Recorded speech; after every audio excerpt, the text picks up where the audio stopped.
Welcome. Let's see the wonderful words. Now let's see what words are a wonderful medium to communicate. If you have some new and beautiful thing to say, everyone is willing to hear it. Every thought is like a prisoner in our mind. We can set that idea free with the help of words. It is just possible that the thought may be marvelous. Why is the poem named The Wonderful Words?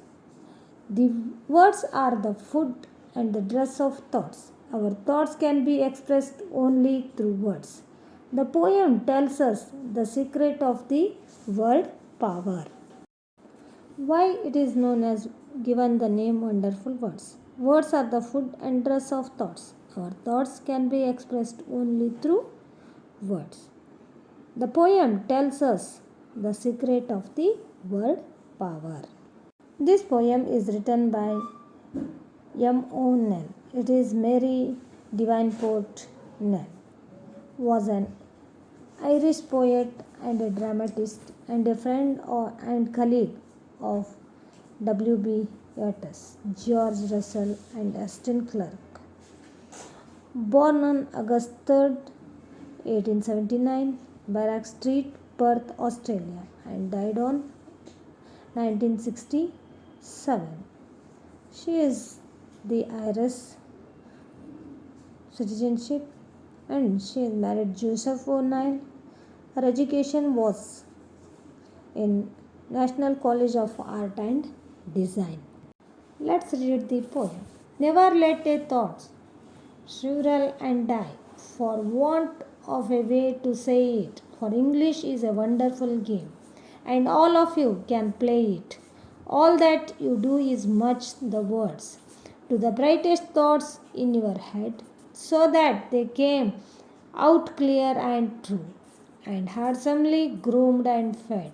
For many of loveliest things have never yet been said. Words are the food and dress of thought.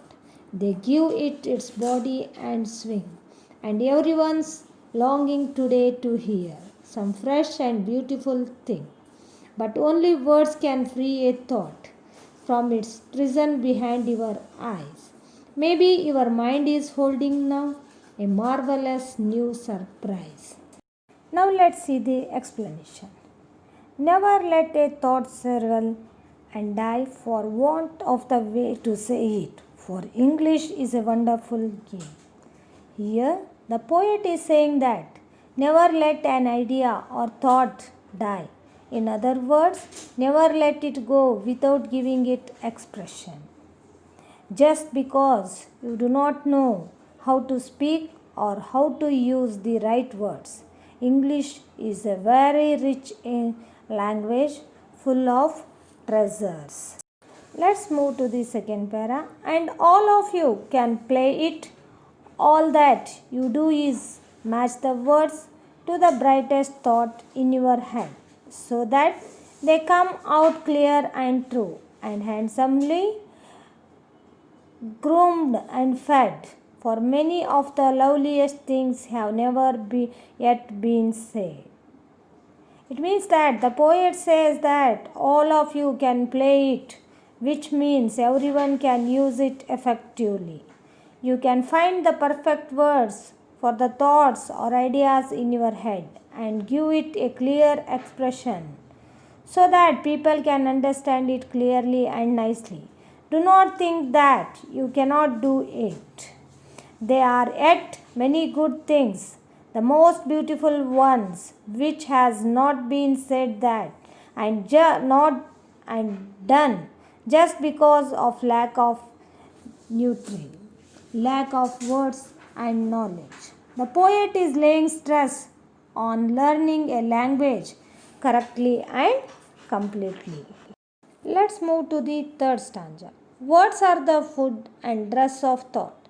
They give it its body and swing, and everyone's longing today to hear some fresh and beautiful things. But only words can free a thought from its prison behind your eyes. Maybe your mind is holding now a marvelous new surprise. Now let's see explanation. Words give a structure to any thought or idea in our mind. The poet is saying that never think that we do not have any new thought. They are yet to be explored and searched. They yet need to come through. Thoughts and ideas are caged in our minds. If anything can set them free, that is words. Words alone can give clear and beautiful expression to thoughts and ideas. Words alone can earn them praise. So, it is a must to learn and perfect our language. The main idea of this poem is all about the role and importance of language and language skills to shape the ideas of the mind. Again, the poet says that English is an interesting language, so everybody should read and or learn it.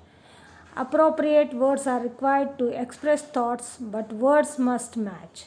It will help you to express ideas clearly, beautifully, and effectively.